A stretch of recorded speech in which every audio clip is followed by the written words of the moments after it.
One of the clearest differences between the ghosts featured in movies and those of urban mythology is that the former are usually unpredictable, whereas the latter are mostly quite routine. They wander around a relatively fixed area, repeatedly performing a relatively fixed set of actions. This story, however, is about a fairly peculiar ghost. The spirit has been sighted in every station of every line of the Buenos Aires metro. It has been seen sometimes taking the shape of a bearded old man, other times as a brawny youth, others as a child, others as a beautiful young girl, and others as an old lady. The fundamental traits which define this character as a single ghost, in spite of its many faces, are two. He always carries an oil lamp, and he is always accompanied by another ghost, equally multiform, whom he seems to guide. It is because of this latter characteristic that people call him the Angel. It is said that the Angel's mission is to guide the disconcerted souls of those who have one way or another lost their lives in those depths to heaven. Some say he really guides his souls to hell, which seems like a more reasonable assumption, given it is an underground journey. Around 10 years ago, I found myself as part of a team of researchers who called ourselves the Dodona Foundation. The objective of this foundation was to study the paranormal. Yes, I am well aware that this term can prompt a sarcastic smile on the face of the reader, but unlike what people might think, this was serious scientific work, or at least that was my approach to it. I feel I have to say that this was an amazing job. I got to know new places and new people all the time, heard all sorts of interesting stories, and learned something new literally every day. Though I don't know how relevant any of this is to the story at hand. Perhaps very relevant.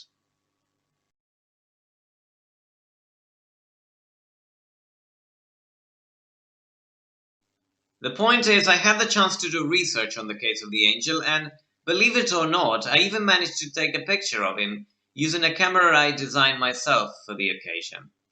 Having learned from prior experience that cameras do not always capture that which is visible to the human eye, though often capturing what is not, my design allowed me to simultaneously take two photographs, one through a polarizing filter and one through a lens free, just like the human eye, from such a device. This contraption would prove essential to get my desired prize. That's a day I will never forget. I sat by the railway in the tunnel which links the stations Lavalle and San Martin in total darkness for nearly 7 hours. It was the third day of my stake down, if you excuse the pun, and I had chosen that place because I had been informed of an old lady's suicide in San Martin station. Being short-staffed, being in fact the whole of my staff, I could neither keep a 24-hour watch nor guard the tunnel going in the other direction, from San Martin to Retiro.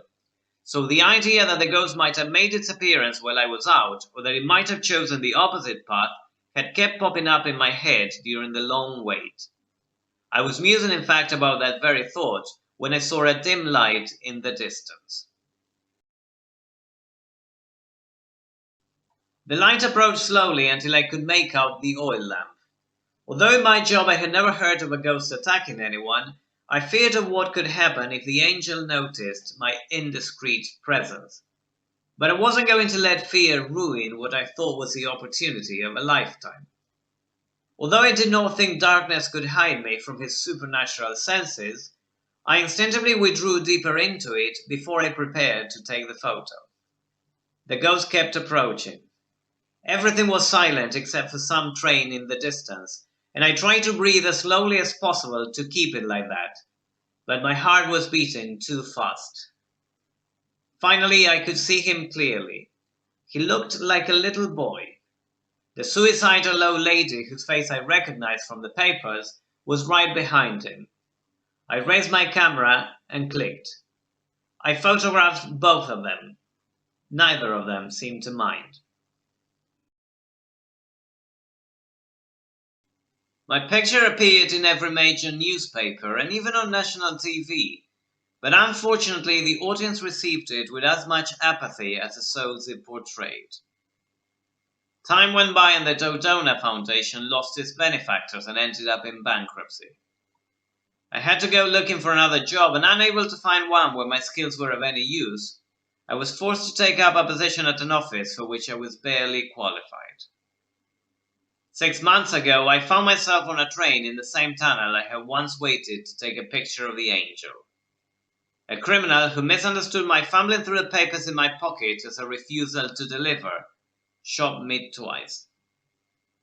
I'm still down here in the tunnels. I still wait at the platform every day. I still take the train. I still silently complain about the delays. I still wait for the angel.